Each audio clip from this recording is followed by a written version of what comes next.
ទាំងរាងកាយអត់ឈឺពេលខ្លះវាអារម្មណ៍ថាខ្លួនឯងដូចអ្នកជំងឺអញ្ចឹងមានអារម្មណ៍ថាខ្លួនឯងដូចអ្នកជំងឺអញ្ចឹងទាំងខ្លួនឯងនឹងអត់មានឈឺសោះ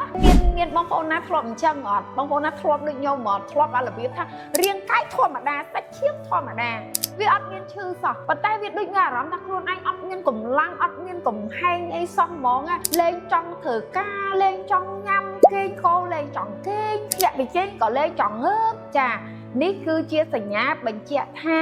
អ្នកកំពុងតែធ្លាក់ចូលក្នុងចំណុចបាក់ទឹកចិត្តឬក៏ធ្លាក់ទឹកចិត្តឬក៏ពិបាកចិត្តពេលដែលខ្ញុំធ្លាក់ដល់អាចំណុចពិបាកចិត្តបាក់ទឹកចិត្តខ្លាំងមែនទែនក្រុមសូនហ្នឹងពេលហ្នឹង67គីឡូនិយាយពីថាមានមុខអីមិនបាច់មើលទេប៉ុន្តែអត់មានកម្លាំងអត់មានកំហែងគេងអត់ចង់ក្រោកឈឺទាំងខ្លួនឯងអត់បានឈឺសុខភាពល្អទាំងអស់អត់មានខ្វះសារធាតុអីមួយឡើយនេះគឺជាជំងឺផ្លូវចិត្តចាជំងឺពិបាកចិត្តហើយជំងឺផ្លូវចិត្តជំងឺពិបាកចិត្តហ្នឹងណាគ្មាននរណាម្នាក់អាចជួយយើងឲ្យប្រសើរបានជាងខ្លួនយើងទេគ្រូពេទ្យដែលប្រកែមែនតែនហ្មងគឺខ្លួនយើងចំណុចដែលអ្នកត្រូវចាប់ផ្ដើមមុនគេបំផុតគឺទៅស្វែងយល់ខ្លួនឯងសួរខ្លួនឯងថាខ្លួនយើងជានរណា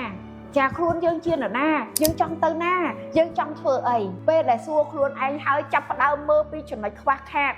moment ឥឡូវហ្នឹងយើងជាអ្នកណាហេតុអីក៏យើងបដ ாய் ឲ្យខ្លួនយើងទៅជាបែបហ្នឹងចាប់ផ្ដើមងើបឡើងវិញចាប់ផ្ដើមភ្ញាក់ពីសុបិនអាក្រក់ចាប់ផ្ដើមលាងមុខចាប់ផ្ដើមលុបមុខចាប់ផ្ដើមកក់សក់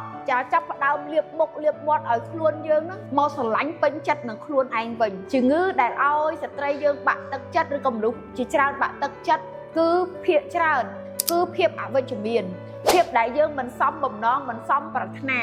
ឬក៏អ្នកដតីធ្វើឲ្យយើងនឹងទទួលយកនៅគេហៅថាភាពអវិជ្ជមានទាំងអស់នឹងចំពោះខ្លួនឯងដើម្បីលាងជម្រះអានឹងបានណាគឺគ្មានអ្នកណាក្រៅពីយើងទេចាប់ផ្ដើមខ្លួនយើងសារជាថ្មីចាប់ផ្ដើមមកស្រឡាញ់ខ្លួនឯងនិងមើលឃើញពីគុណតម្លៃដ៏អស្ចារ្យរបស់ខ្លួនឯងនោះយើងមិនមែនជាអ្នកជំងឺដែលខ្លួនយើងមិនឈឺនោះទេ